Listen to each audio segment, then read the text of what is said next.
25 years in uniform, and all my ex-husband's family could see were the missed birthday parties, the deployments during Christmas, the school plays where my seat stayed empty.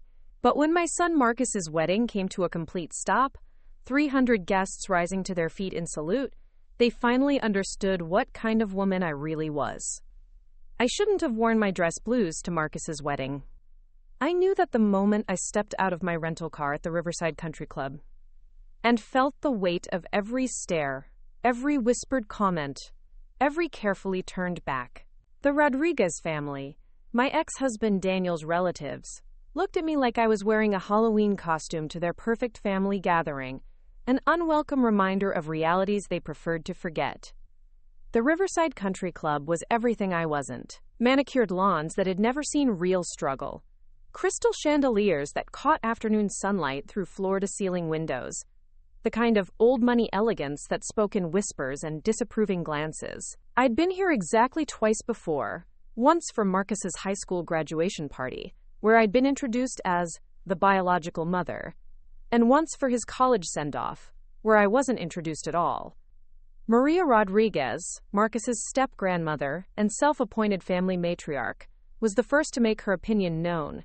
She didn't even try to lower her voice.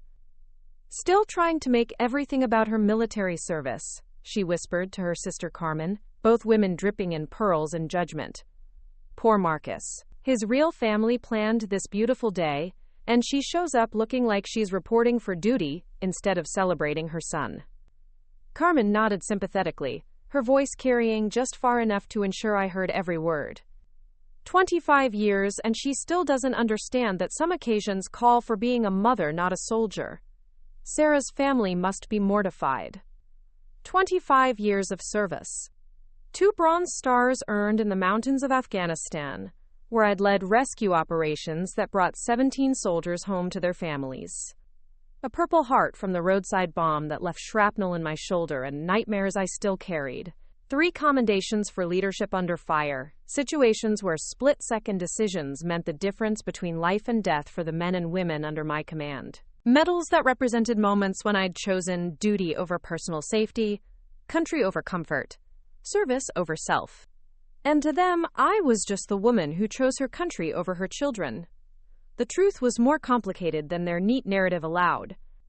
Every deployment had been a choice between impossible options: stay home and risk my military career, the career that provided Marcus's health insurance, college fund, and financial security, or serve my country while trusting that Daniel and his family would provide the stability and love Marcus needed.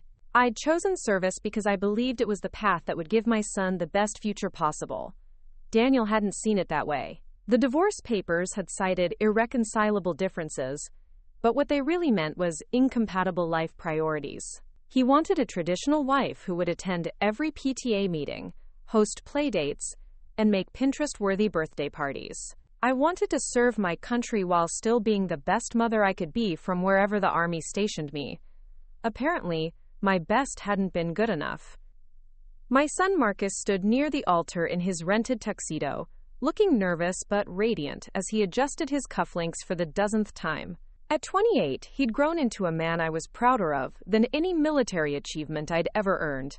Tall like his father, but with my stubborn chin and determined eyes, he worked as a software engineer for a nonprofit that developed educational apps for underprivileged kids. He'd inherited my sense of service, even if he'd chosen to express it differently. Beside him, his bride Sarah Martinez glowed in her grandmother's vintage lace dress, a family heirloom that had traveled from Mexico 3 generations ago. Sarah was everything I admired: brilliant, kind, fiercely independent, and deeply committed to her work as a pediatric nurse. She treated Marcus with the kind of love and respect I'd always hoped he'd find, and she'd welcomed me into their relationship with genuine warmth. It was everyone else who had a problem with my presence. They'd planned everything themselves. Well, mostly Sarah's family and Maria Rodriguez had planned everything, while Marcus and Sarah provided input, and I was kept carefully at arm's length. I'd been consulted on exactly 2 decisions: what color not to wear. Apparently military blue was too attention-seeking for a family celebration, and whether I wanted chicken or fish for dinner. I was getting fish either way, since chicken required a special order, and We've already finalized the catering. The wedding itself was beautiful, I had to admit. White roses and baby's breath arranged in elegant centerpieces, string lights draped between mature oak trees, a dance floor positioned to catch the golden hour sunlight that would filter through the venue's glass walls. Sarah's family had impeccable taste, and they'd spared no expense to give the couple a perfect day. I just wasn't considered part of that perfection. The Rodriguez family moved through the pre-ceremony gathering like a well-rehearsed performance. Maria held court near the gift table, regaling anyone who would listen with stories about raising Marcus after his unfortunate situation with his biological mother. Carmen managed the photography, ensuring that every important family grouping was captured while somehow always positioning herself so that I was either cropped out or relegated to the edge of the frame. Daniel, my ex-husband, looked distinguished in his charcoal gray suit, his hair now silver at the temples and his smile as charming as ever. He'd remarried 2 years after our divorce to Elena Rodriguez, Maria's daughter, and together they'd created the stable, traditional family life he'd always wanted. Elena was lovely. I had no animosity toward her personally, but she'd stepped into the role of Marcus's real mother with an enthusiasm that left little room for the woman who'd actually given birth to him. I watched as Elena adjusted Marcus's boutonniere with maternal pride, whispering something that made him laugh and relax his shoulders. She'd been present for his high school graduation, his college acceptance, his first heartbreak, his job promotions. She'd attended every milestone I'd missed while deployed in places most people couldn't pronounce. The bitter irony wasn't lost on me. I'd spent decades protecting the freedom for families like this to gather safely, to celebrate without fear, to build lives in peace. But at my own son's wedding, I was treated like an unwelcome reminder of war in their carefully cultivated world of suburban tranquility. My assigned seat was in the back row, 7th row from the altar. Not the front row where the mother of the groom traditionally sits. That seat had a reserved placard reading Rodriguez family. Apparently, 25 years of military service and giving birth to the groom didn't qualify me for front row family status. The seating chart had been Elena's responsibility, and she'd approached it with the precision of a military strategist. Sarah's family occupied the left side of the aisle. Her parents, siblings, grandparents, aunts, uncles, and cousins arranged in order of importance and family hierarchy. The right side belonged to the Rodriguez clan, with Daniel's extended family filling the first 6 rows in a display of unity and belonging. I was seated between Mrs. Patterson, an elderly widow who'd been Sarah's neighbor growing up, and James Mitchell, someone's college roommate who'd driven down from Baltimore for the celebration. Neither knew quite what to make of my military dress uniform, among the sea of cocktail dresses and business suits. Mrs. Patterson leaned over with genuine curiosity, her voice kind but confused. "Are you military, dear? How do you know the happy couple?" Before I could answer, Carmen Rodriguez turned around from 3 rows ahead, her voice carrying clearly across the seated guests. "She's Marcus's biological mother," she announced, emphasizing, quote, biological like it was a medical diagnosis rather than a family relationship. "She was always deployed when he was growing up. We practically raised him ourselves." The explanation hung in the air like an accusation.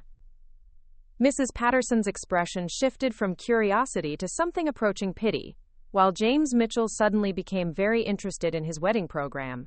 I felt the familiar burn of shame and frustration that came with having my service reduced to abandonment, my sacrifice dismissed as selfishness. "I served for 25 years, I said quietly, meeting Carmen's gaze directly. "Army. I retired as a lieutenant colonel last year." What I didn't say was that every deployment, every missed Christmas morning, every birthday celebrated over a pixelated video call, had been for them, for Marcus, for the idea that he could grow up in a country where his biggest worry was choosing between chicken and fish at his wedding, where he could build a life free from the threats I'd spent decades learning to neutralize. The Rodriguez family narrative was simple and convenient.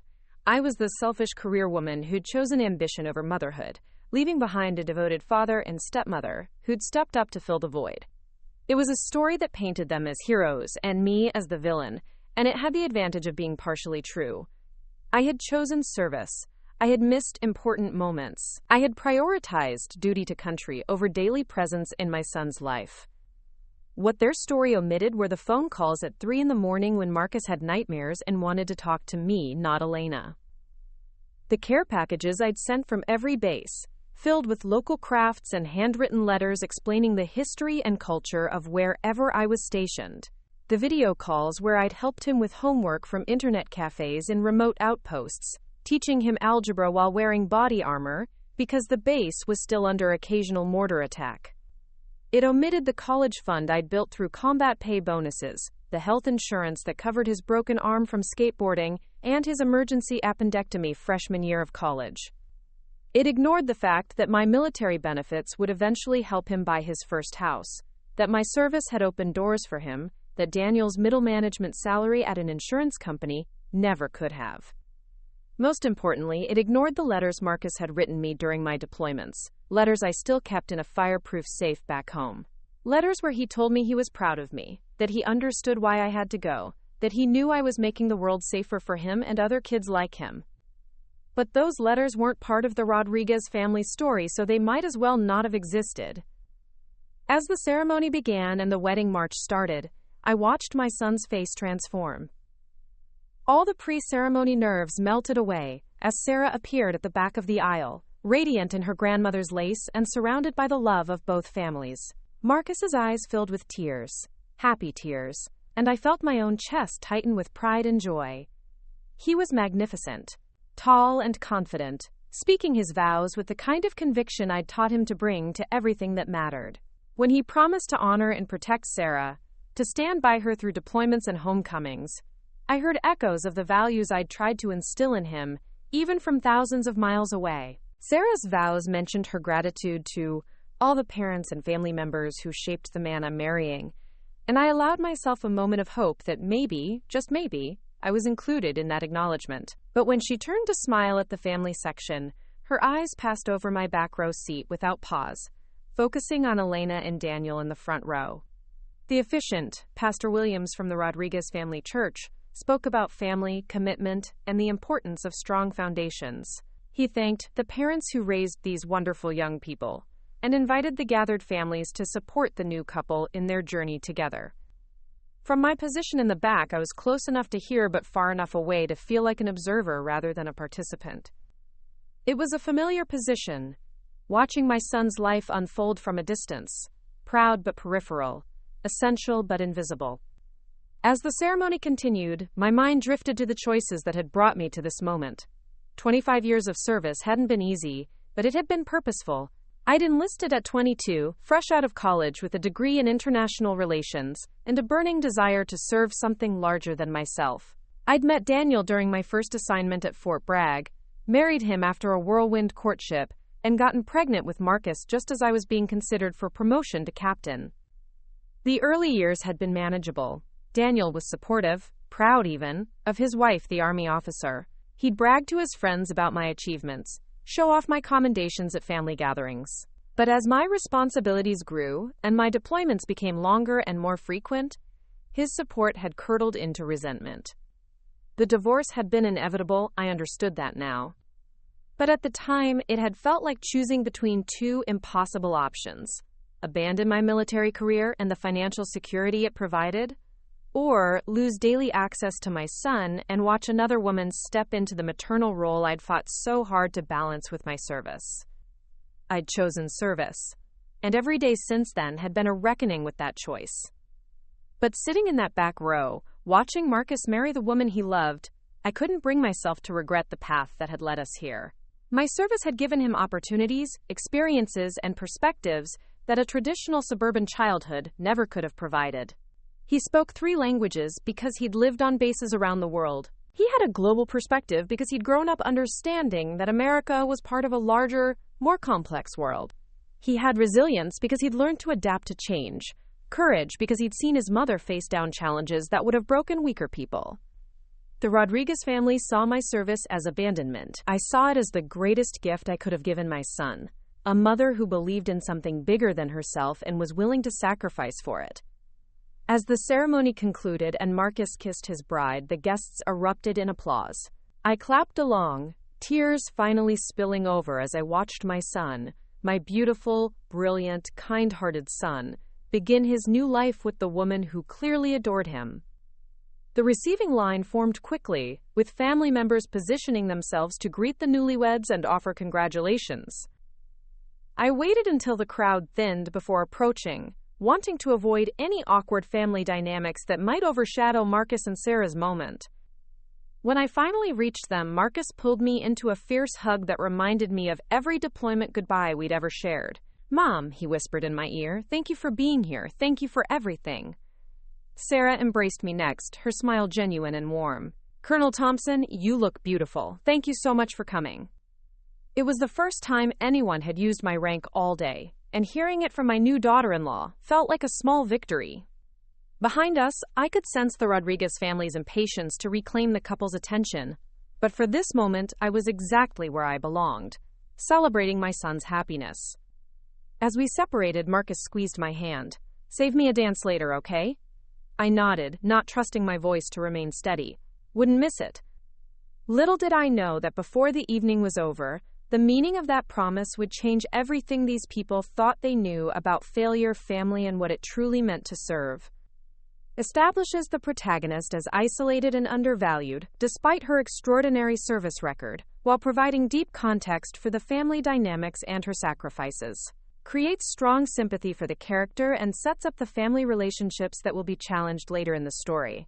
The extended version provides richer detail about her military achievements and the complexity of her choices as a military mother. The cocktail hour began with the kind of orchestrated elegance that spoke of months of planning and unlimited budget. The Riverside Country Club's main ballroom had been transformed into something out of a bridal magazine. Cascading floral arrangements, ambient lighting that made everyone look like they were glowing, and a quartet playing jazz standards that created the perfect backdrop for sophisticated conversation. I stood near the bar, nursing a club soda and watching the family dynamics play out like a carefully choreographed dance. The Rodriguez clan moved in formation, greeting guests, sharing carefully curated stories about Marcus's childhood, and ensuring that every conversation reinforced their narrative of being his real family. Sarah's relatives mingled gracefully, their warmth and inclusivity a stark contrast to the territorial behavior I was witnessing from my ex-husband's side. Marcus and Sarah worked the room together, radiant newlyweds accepting congratulations and posing for photos. Every few minutes, Marcus would glance in my direction, offering a small smile or nod of acknowledgement that reminded me why I'd made every sacrifice for this remarkable young man. But those moments were brief. Elena was never far from his side, playing the proud mother role with practiced ease. I'd been at the reception for 30 minutes when I noticed the man in the corner. He stood apart from the other guests, not antisocial but observant, wearing a well-tailored navy suit that couldn't quite disguise the military bearing in his posture. Salt and pepper hair cut in a style that suggested recent retirement from active duty, and eyes that swept the room with the kind of systematic awareness that came from years of tactical training.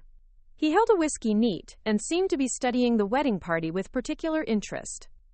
Our eyes met across the room, and I saw something I hadn't expected. Recognition, not the kind that came from previous meeting, but the professional acknowledgement that passed between service members.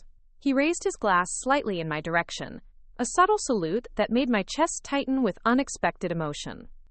I made my way over, curious about this stranger, who seemed to understand something the other guests missed. "Colonel Thompson," he said as I approached, extending his hand. "Brigadier General David Morrison, retired. It's an honor to meet you." My surprise must have shown on my face. "General Morrison, How do you know who I am?" His smile was warm but respectful. "Your reputation precedes you, Colonel. Operation Desert Shield, the Kandahar rescue mission, your work with the Joint Task Force on Counterinsurgency Operations. I've read your after-action reports. Brilliant tactical work." The cocktail party noise seemed to fade into background as I processed his words. "You're familiar with my service record." "More than familiar, I commanded the 82nd Airborne when you were leading rescue operations in Afghanistan. Your work saved lives, Colonel." "More lives than you probably know." He paused, studying my expression. "I have to say, I'm surprised to find you here. How do you know the happy couple?" "Marcus is my son," I said simply, watching his expression shift from professional respect to something approaching shock. General Morrison's eyebrows rose. Your son, Marcus Rodriguez? Thompson, I corrected gently. Marcus Thompson. He chose to use his stepmother's family name for the wedding announcements. The general's face went through a series of calculations, and I could practically see him putting pieces together. The young man getting married today is the son of Lieutenant Colonel Sarah Thompson, the officer who led the most successful hostage rescue operation in modern military history. That would be me, I confirmed, feeling a familiar mix of pride and pain at the recognition my military achievements received outside this family gathering. General Morrison set down his whiskey with deliberate care. Colonel Thompson, I need to tell you something. I'm not here by accident. My training kicked in, the hyper-awareness that came from years of navigating potentially dangerous situations. Explain. I'm Sarah's great-uncle. Her grandmother, Elena Martinez, was my sister. He gestured toward the bride, who was posing for photos with her extended family. Sarah asked me to attend, but she also told me something interesting about the groom's mother. She said Marcus's biological mother was a veteran, but that the family didn't like to talk about it because it was, quote, complicated. The pieces were starting to connect in a way that made my stomach tighten with anticipation. And? Sarah didn't know any details, just that there was some family tension around your military service. She thought it was unfair that a veteran wasn't being properly honored at her own son's wedding. General Morrison's expression hardened slightly, so I did some research. Quote, General Morrison pulled out his phone and showed me a document I recognized, a commendation report from my service file. Colonel, did you know that your actions in Kandahar directly resulted in the rescue of 37 American personnel and 42 Afghan civilians? I know the numbers from my own operations, General. Did you know that one of those rescued Americans was Staff Sergeant Maria Elena Rodriguez's nephew? Carmen Rodriguez's son? The world seemed to tilt slightly. What? Private First Class Diego Rodriguez, captured during a supply convoy ambush in March 2019. You led the tactical team that extracted him and his squad from a Taliban compound. According to his debriefing report, you personally carried him to the extraction helicopter after he took shrapnel to the leg. I remember Diego, young, scared, bleeding from a leg wound that could have cost him his mobility if we'd arrived hours later. I remembered the weight of him as I half carried, half dragged him to safety while enemy fire sparked off the rocks around us. I remembered his tears of relief when we got him to the medical evacuation team. I also remembered the aftermath. 3 days in the field hospital recovering from the concussion I'd sustained when the building we'd been extracting from partially collapsed. The Bronze Star citation that followed. The commendation letters from his commanding officers. What I didn't remember was his last name being Rodriguez. Diego Rodriguez, I repeated slowly. Carmen's son. The same Carmen who's been treating me like a pariah all day. The same Carmen Rodriguez, who, according to her social media posts, spent 6 months in 2019 posting daily prayers for her son's safe return from deployment. The same Carmen Rodriguez who threw a celebration party when he came home safely. General Morrison's voice carried the edge of someone who'd seen too much hypocrisy in his career. The same Carmen Rodriguez who apparently doesn't know that you're the reason her son came home alive. I felt like I'd been sucker punched. Carmen Rodriguez, who'd been whispering about my failures as a mother all day, owed her son's life to my service. Maria Rodriguez, who'd positioned herself as Marcus's more deserving maternal figure, had a nephew who was alive because I'd risked my life to save him. Does Diego know? I asked quietly. I reached out to him yesterday. He's been trying to find you for years, Colonel. He wanted to thank you personally, but all he knew was that a Lieutenant Colonel Thompson had led the rescue. He didn't know your first name, didn't know you were from this area, didn't know you had any connection to his family.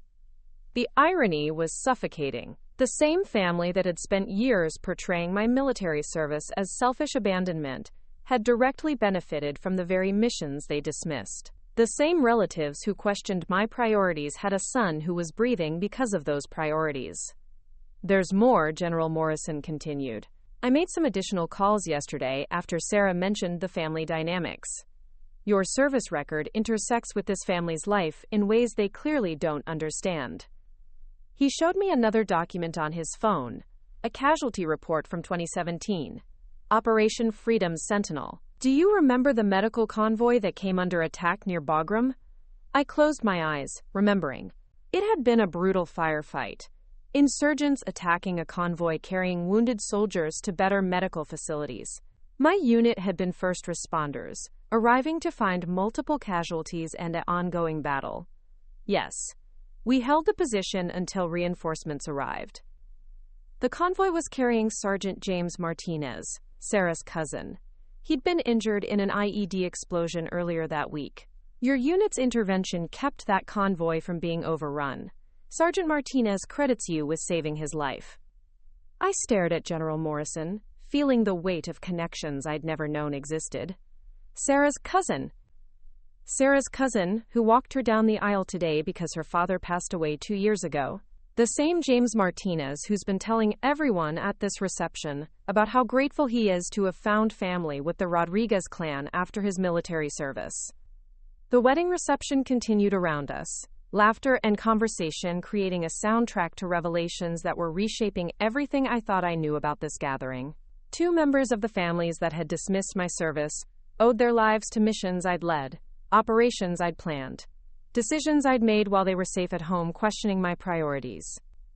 General, why are you telling me this? His expression grew serious.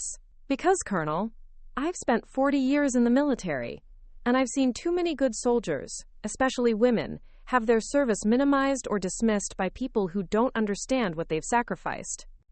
But I've never seen it happen when those same people owed their family members' lives to that service. He gestured toward the reception, where Carmen was holding court near the gift table, entertaining guests with stories about Marcus's childhood. That woman over there has been posting on social media about military appreciation and supporting the troops for years. She has a yellow ribbon magnet on her car and shares articles about veteran support. But she doesn't know that the female veteran she's been cold-shouldering all day is the reason her son isn't in a military cemetery. What are you suggesting, General?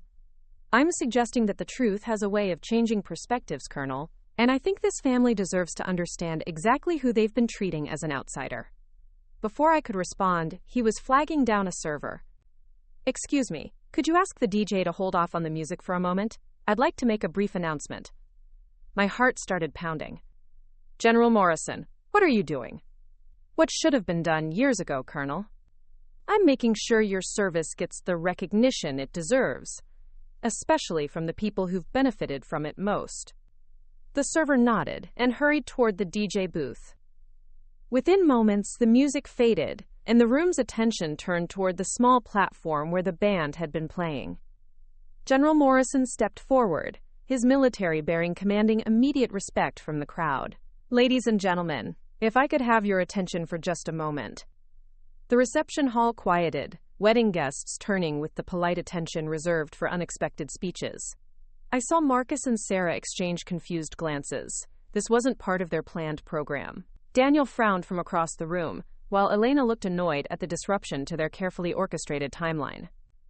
My name is Brigadier General David Morrison, United States Army, retired, he began, his voice carrying easily across the room.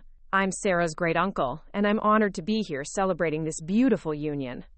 Polite applause rippled through the crowd. Sarah smiled and waved, though I could see confusion in her expression. But I'm not here just as family, General Morrison continued. I'm here because I recently learned something remarkable about our gathering today. You see, there's someone in this room whose military service has touched all our lives in ways most of us never knew. Quote, I felt every muscle in my body tense. Conversations had stopped completely now, every guest focused on the general's words. I wanted to disappear, to fade into the background where I'd been comfortable all day. Colonel Sarah Thompson, he said, turning to look directly at me, would you please join me up here? The room erupted in confused murmurs. I heard my name repeated in whispers, saw heads turning to locate me in the crowd. Marcus's face went pale, then red, as he realized his mother was about to become the center of attention in a way none of them had anticipated. Carmen Rodriguez looked like someone had just told her the champagne was poisoned. Maria's mouth fell open. Daniel stepped forward as if to intervene, but Elena put a restraining hand on his arm, her expression unreadable. I stood frozen for what felt like an eternity, but was probably only seconds. Every instinct told me to decline politely, to maintain the status quo, to avoid creating a scene at my son's wedding. But something in General Morrison's expression, respect, determination, and a kind of righteous anger, gave me strength. I walked toward the platform, my dress blues feeling heavier with each step. The crowd parted as I moved, some guests stepping back with newfound awareness that they were in the presence of someone whose story they didn't know. As I reached the platform, General Morrison extended his hand to help me up. "Ladies and gentlemen," he said as I stood beside him, "I'd like you to meet one of the most decorated combat veterans in modern military history." The room went completely silent. "Colonel Thompson served 25 years in the United States Army," General Morrison continued, his voice carrying the authority of someone who knew exactly what those years meant.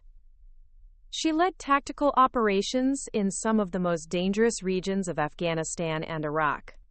She commanded rescue missions that brought dozens of American soldiers home to their families." I could feel the weight of every gaze in the room. Marcus looked stunned, Sarah appeared confused but interested, and the Rodriguez family seemed to be collectively holding their breath. "But more than that," General Morrison said, "Colonel Thompson's service has directly impacted people in this very room, people whose lives were saved by her courage and tactical brilliance." He paused, letting the words settle over the crowd like a gathering storm. "Diego Rodriguez, would you please stand up?" Quote, a young man near the back of the room slowly rose to his feet. I recognized him immediately. Older now, wearing a suit instead of combat fatigues, but unmistakably the scared 19-year-old I'd carried to safety 4 years ago. He was taller than I remembered, broader through the shoulders, with the confident bearing of someone who'd survived something terrible and come out stronger. Carmen Rodriguez's face went completely white. She looked from Diego to me and back again, her mouth opening and closing without sound. "Private First Class Diego Rodriguez," General Morrison announced, was captured by Taliban forces in March 2019 during a supply convoy ambush. He spent 6 days in enemy custody before a rescue operation led by Colonel Thompson brought him home. Diego remained standing, his eyes locked on mine across the crowded room. I saw tears forming in his eyes as he recognized me, not just as Marcus's mother, but as the officer who'd risked everything to save him. "Diego," General Morrison continued, "would you like to tell everyone what happened that day?" Diego's voice shook slightly as he began to speak. "I was bleeding out from shrapnel wounds. The Taliban had us in a compound that seemed impossible to breach. We'd been there 6 days, and honestly, I didn't think we were getting out alive." The reception hall had become a courtroom, every guest serving as jury to a story they'd never expected to hear. "Then we heard helicopters," Diego continued, his voice growing stronger. "Gunfire, explosions, and suddenly there were American soldiers coming through the walls. The first one through the door was a woman in full combat gear who looked at me and said, 'You're going home, soldier.' Carmen Rodriguez put her hand to her mouth, tears streaming down her face. The recognition was dawning on her now, not just of me as Marcus's mother, but as the woman who'd saved her son's life. When the building started collapsing during the extraction," Diego said, "Colonel Thompson threw herself over me to shield me from the debris. She carried me to the helicopter while under enemy fire. She saved my life." The silence in the room was deafening. I could hear my own heartbeat, could feel the shift in energy, as every person in that room recalculated who I was and what my presence at this wedding meant. General Morrison nodded solemnly. "Colonel Thompson sustained a concussion and multiple contusions during that extraction. She spent 3 days in the field hospital before returning to active duty." I watched the knowledge wash over the assembled guests like a wave. Carmen Rodriguez was openly weeping now, her sister Maria looking equally stunned. Daniel's expression had shifted from annoyance to something approaching awe, while Elena appeared to be struggling with emotions she hadn't expected to feel. But it was Marcus I was watching most closely. My son's face went through a transformation that reminded me of every video call we'd shared during my deployments. Every time he'd asked me what I was really doing overseas. Every moment when he'd sensed there was more to my service than I could explain. "There's more," General Morrison said quietly, and I felt my knees nearly buckle. How much more truth was he planning to reveal? "Sergeant James Martinez, would you also please stand?" Another figure rose from the crowd. A man in his early 30s wearing a navy suit, his left leg supported by a barely visible prosthetic. Sarah's cousin James, the man who'd walked her down the aisle just hours ago. Sarah's gasp was audible across the room. She looked from James to me, puzzle pieces falling into place in her mind. "Sergeant Martinez," General Morrison said, "was injured in an IED explosion in 2017. While being transported to better medical facilities, his convoy came under heavy attack. The convoy was pinned down and taking casualties when Colonel Thompson's unit arrived as first responders." James Martinez's voice was steady, professional, but I could hear the emotion underneath. "Ma'am, I want you to know that your unit held that position for 4 hours, under constant enemy fire. You personally directed the medical evacuation of 12 wounded soldiers, including me. The doctor said if we'd been delayed another hour, I would have lost my leg entirely." The transformation in the room was palpable. Guests who had been politely tolerating my presence were now staring at me with something approaching reverence. The Rodriguez family looked like they'd been struck by lightning, their carefully constructed narrative about my selfishness crumbling in real time.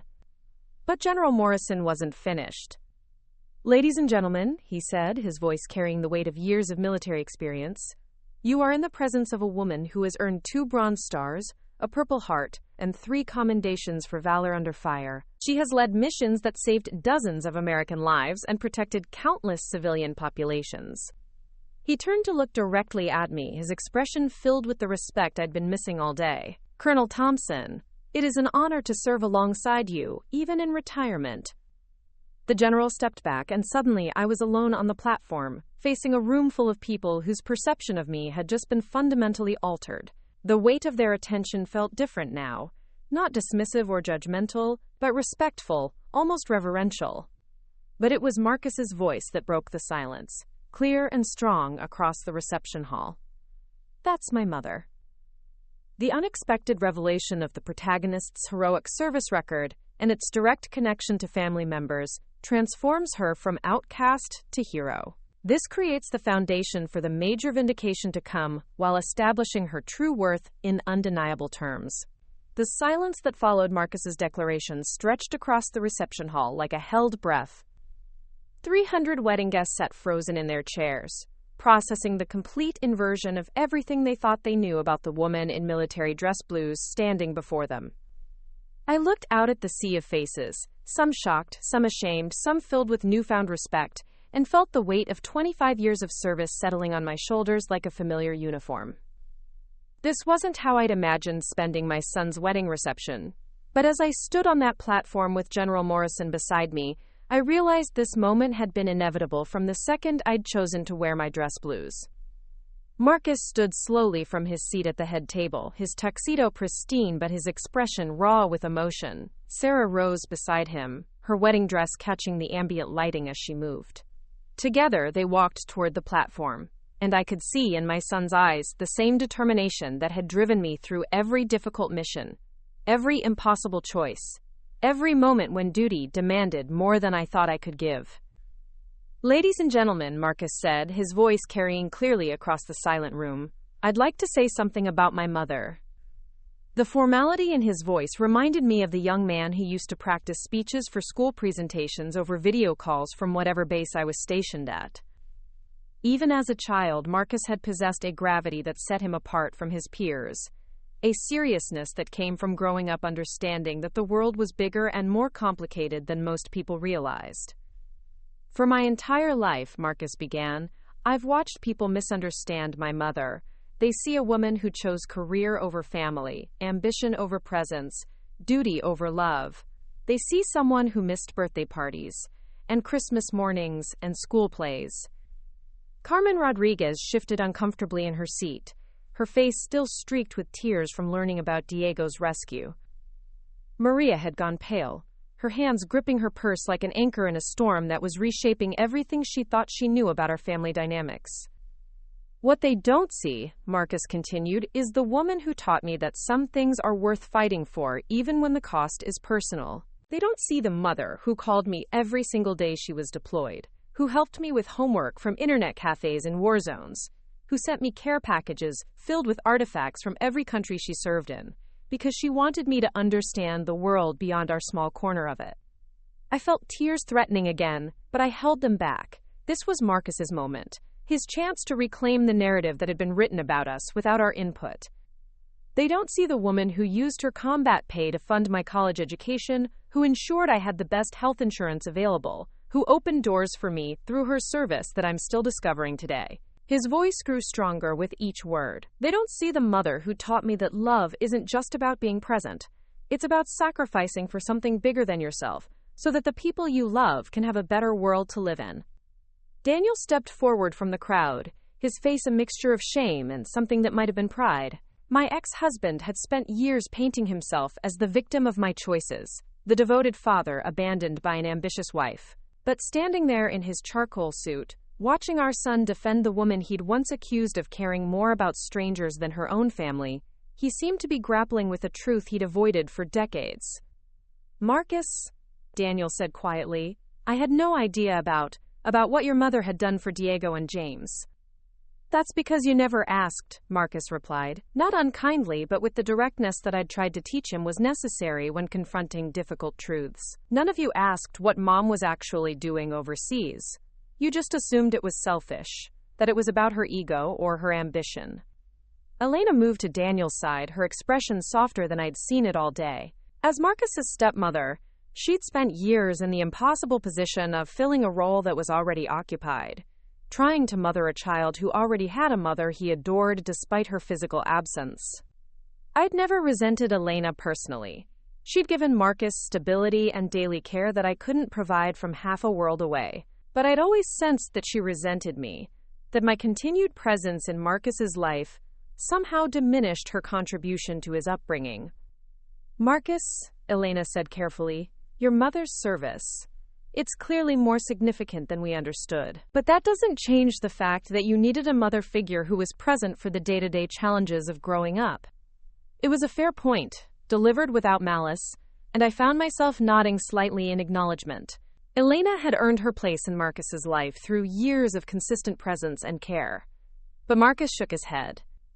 Elena, you gave me stability and routine and a home base, and I'm grateful for that. But Mom gave me purpose and perspective, and the understanding that some causes are bigger than individual comfort. I needed both of you, but in different ways. Sarah stepped forward, her grandmother's lace dress rustling softly as she moved. As the bride, she had the most right to be upset about this unexpected turn in her wedding reception. She'd planned a celebration of love and family unity, not a military commendation ceremony, but when she spoke, her voice carried the same conviction that had made me admire her from the moment Marcus first brought her home. Colonel Thompson, she said formally, then smiled.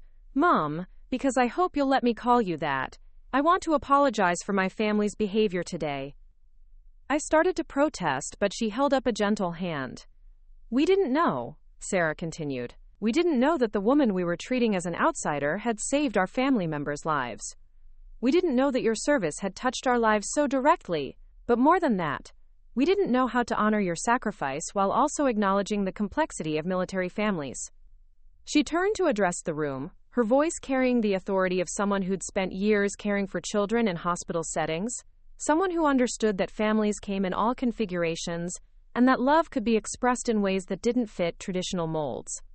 I work with military families at the hospital, Sarah said. I see children whose parents deploy, families who sacrifice together for something larger than themselves.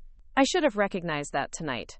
I should have made sure that Colonel Thompson was honored not just as Marcus's mother but as a veteran whose service protected all of us. Diego Rodriguez stood again from his position near the back of the room. The young man I'd carried to safety 4 years ago had grown into someone confident and articulate, someone who understood the weight of words and the importance of bearing witness to truth. If I may, Diego said, his voice carrying clearly across the room, I'd like to tell you what actually happened that day in Afghanistan. Carmen looked like she wanted to stop him, to prevent her son from sharing details that might be too painful or too graphic for a wedding reception. But Maria touched her sister's arm, and they both settled back into their seats to listen. We'd been held for 6 days, Diego began, his matter-of-fact tone somehow making the story more powerful than dramatic flourishes would have. 3 of us captured during the convoy ambush, held in a compound that the Taliban thought was impregnable. They told us no one was coming, that we'd been written off as casualties. The wedding guests listened with the kind of attention usually reserved for eulogies or graduation speeches, understanding that they were hearing something important and true. On the 6th day, we heard helicopters in the distance, then gunfire, then explosions getting closer and closer. The Taliban fighters were panicking, arguing about whether to kill us or use us as human shields. Diego's voice remained steady, but I could see the memory of fear in his eyes. Then the wall exploded. He paused, looking directly at me across the room. The first person through that hole was a woman in full combat gear carrying an automatic weapon. She looked at us and said, "You're going home." Not, "We're here to help," or "Everything's going to be okay." Just, "You're going home," like it was a fact, not a hope. The extraction wasn't clean, Diego continued. Enemy fire was coming from multiple positions, and the building we were in started taking hits from mortars. The ceiling was cracking, debris falling everywhere. My leg was messed up from the shrapnel, and I couldn't walk. Carmen was crying again, but quietly, her hand pressed to her mouth as she heard details about her son's ordeal that she'd never known. Colonel Thompson threw herself over me when the ceiling started coming down. Pieces of concrete and rebar, chunks of wall. She used her own body as a shield while her team laid down covering fire. Then she picked me up and carried me through enemy fire to the extraction point. Diego's voice broke slightly. I weighed 190 pounds, plus gear. She's not a big woman, but she carried me like I weighed nothing, running across open ground while bullets were hitting the dirt around us. When we got to the helicopter, she made sure I was secured before she even treated her own injuries. The room was completely silent, except for the sound of Carmen's quiet weeping and the ambient noise of the country club's ventilation system. No one seemed to be breathing. 3 days later, when I was stable enough to receive visitors, I asked to thank the officer who'd led the rescue. They told me she was in the field hospital with a concussion and multiple contusions, but that she'd refused medical evacuation because there were other missions that needed her attention. Diego looked around the room, making eye contact with family members who'd dismissed my service for years. I've been trying to find Colonel Thompson for 4 years. I wanted to thank her personally, to tell her that I named my daughter after her. My little girl's middle name is Sarah, after the woman who brought me home to meet her. James Martinez stood again, his slight limp barely noticeable but serving as a physical reminder of the sacrifice and trauma that military families carried, long after the deployments ended. My story isn't as dramatic as Diego's, James began, but it's just as important to me. In 2017, I was being transported to better medical facilities after an IED explosion. The convoy was attacked, and we were pinned down for hours. Sarah watched her cousin with wide eyes, hearing details about his military service that had never been part of family conversations.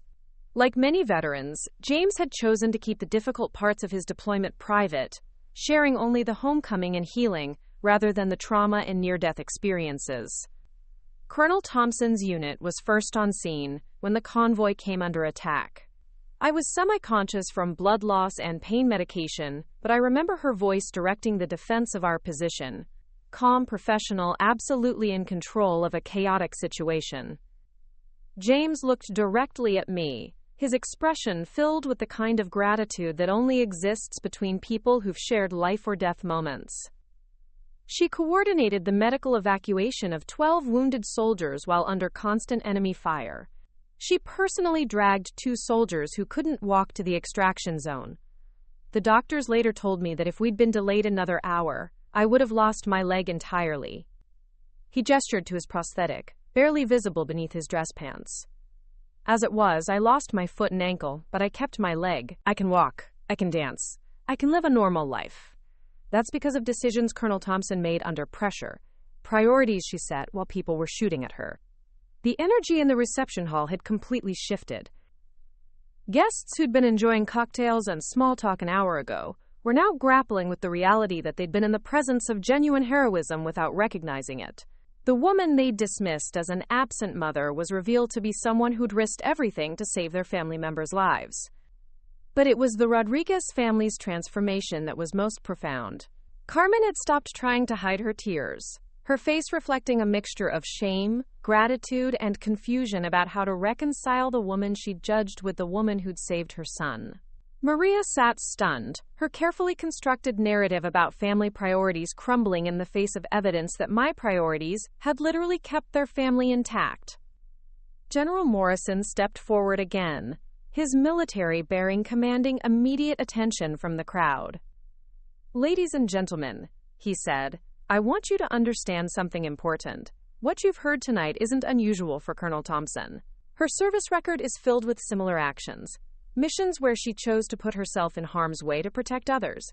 Operations where her tactical decisions saved American lives." He gestured toward me with the kind of respect usually reserved for flag ceremonies and memorial services. Colonel Thompson served in some of the most dangerous regions of Afghanistan and Iraq. She led missions that most people will never hear about because they remain classified. She made decisions under pressure that civilian leaders hope they'll never have to face. And she did it all while maintaining her commitment to being the best mother she could be under impossible circumstances. Marcus stepped closer to the platform, his expression filled with a determination I recognized from his childhood. This was the same look he'd worn when he'd decided to learn Arabic so he could write me letters in a language he thought would remind me of home during my Middle East deployments.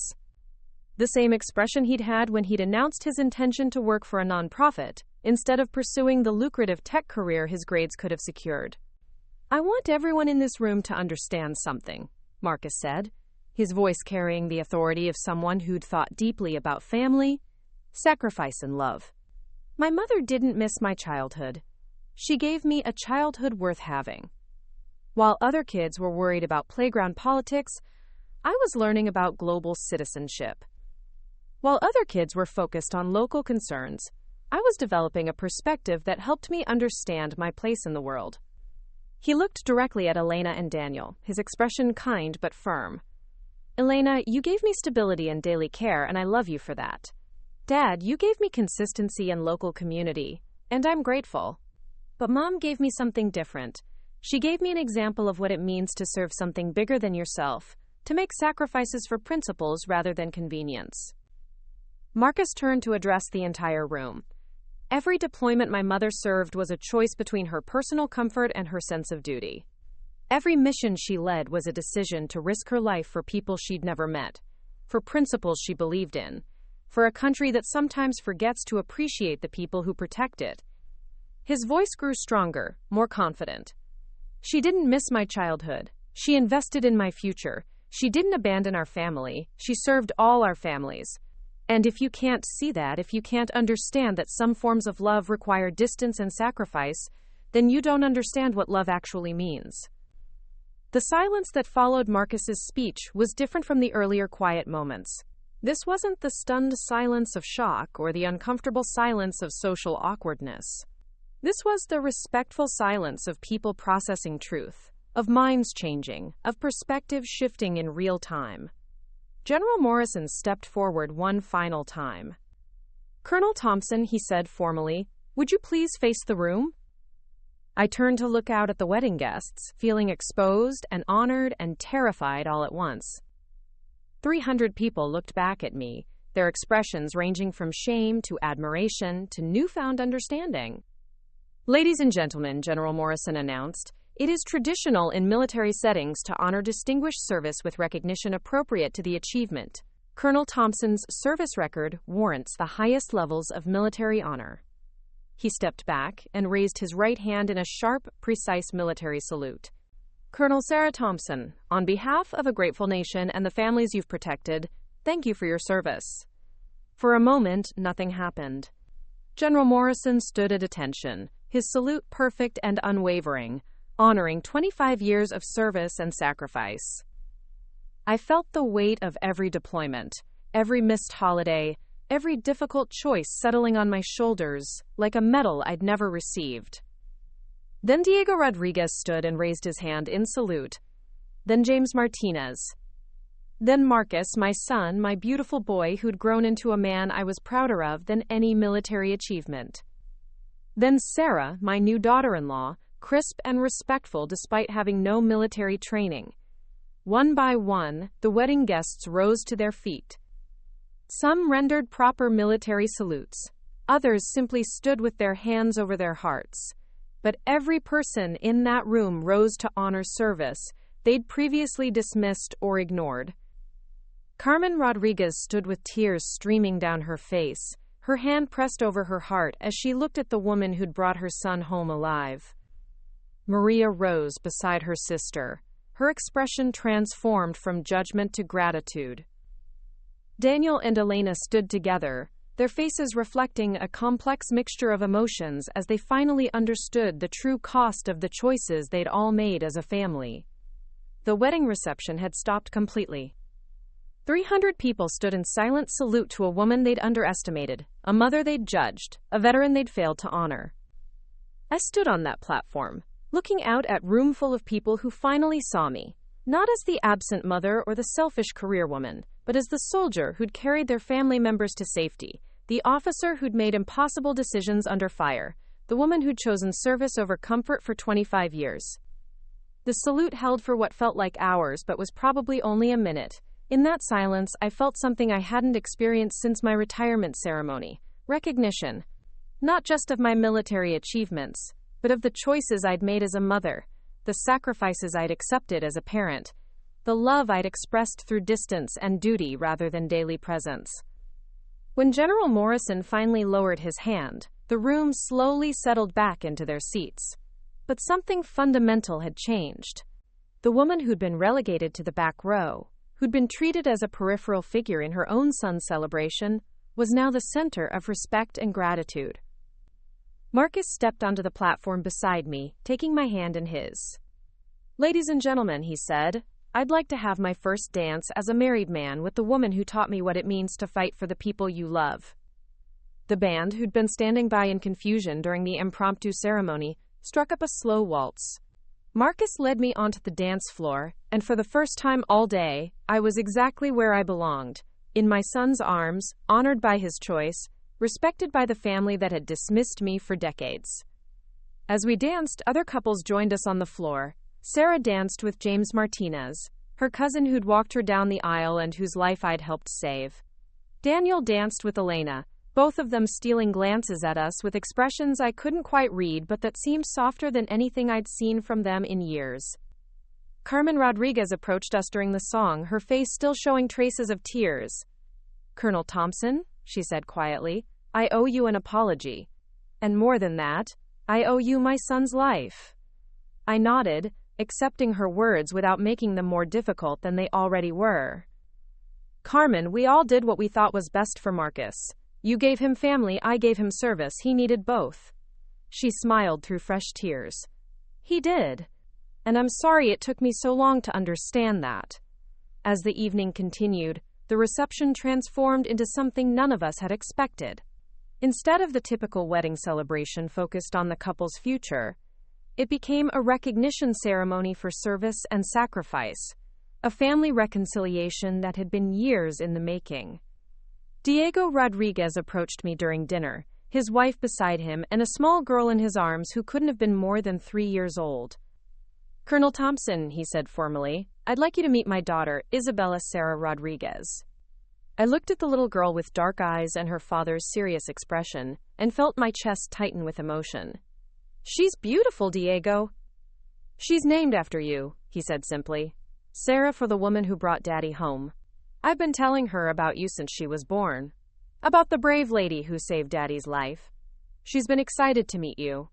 Quote, Isabella looked at me with the solemn curiosity of a 3-year-old, then reached out to touch the ribbons on my dress uniform. "Pretty," she said softly. "Thank you, sweetheart," I replied, and meant it more than I'd meant any commendation I'd ever received. As the evening wound down and guests began to leave, The country club felt different than it had 8 hours earlier. The same elegant ballroom, the same crystal chandeliers, the same polished floors. But the energy had completely shifted from exclusion to inclusion, from judgment to respect, from misunderstanding to recognition. Marcus and Sarah prepared to leave for their honeymoon, but before they departed, Marcus pulled me aside for a private moment. "Mom," he said, using the tone he'd reserved for our most important conversation since he was a child, "I want you to know that today changed everything for me." "How so?" "I always knew you were a good soldier. I always knew your service mattered. But seeing the faces of the people whose lives you've saved, hearing Diego and James tell their stories, I finally understand the full scope of what you sacrificed for me, for our country, for families you'll never meet." He pulled me into a hug that reminded me of every homecoming we'd shared, every reunion that had made the deployments worthwhile. "I'm proud to be your son," he whispered, "and I'm proud that everyone finally knows what kind of woman raised me." Sarah joined us, still radiant in her grandmother's lace despite the emotional intensity of the evening. "Mom Thompson," she said with a grin, "I hope you know that this family is never going to underestimate you again." As I drove home from the reception, still wearing my dress blues, I reflected on the day that had begun with rejection and ended with recognition. The woman who'd been seated in the back row as an afterthought had been honored with a standing salute from 300 wedding guests. The mother who'd been dismissed as absent had been celebrated as heroic. But more than the external validation, something had shifted within our family. Marcus had claimed his identity as the son of a soldier, not with shame or resentment, but with pride. The Rodriguez family had been forced to confront their own prejudices about military service and sacrifice. Daniel and Elena had gained a new understanding of the choices we'd all made and their long-term consequences. My phone buzzed with a text message from an unknown number. "Colonel Thompson, this is Diego Rodriguez. Thank you for tonight and thank you for bringing me home.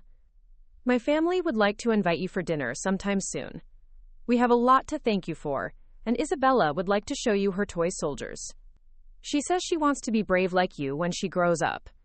I smiled, feeling lighter than I had in years. The woman who'd been told she'd failed as a mother had just learned that she'd inspired a 3-year-old to dream of bravery. The soldier who'd been dismissed as selfish had been revealed as a lifesaver. The veteran who'd been treated as an outsider had been welcomed home by the family she'd never stopped fighting for. 25 years in uniform, and all my ex-husband's family could see were the missed birthday parties, the deployments during Christmas, the school plays where my seat stayed empty. But when my son's wedding came to a complete stop, 300 guests rising to their feet in salute, they finally understood what kind of woman I really was. I was a soldier. I was a mother. I was a hero. And for the first time in years, I knew that was enough. Complete vindication and transformation.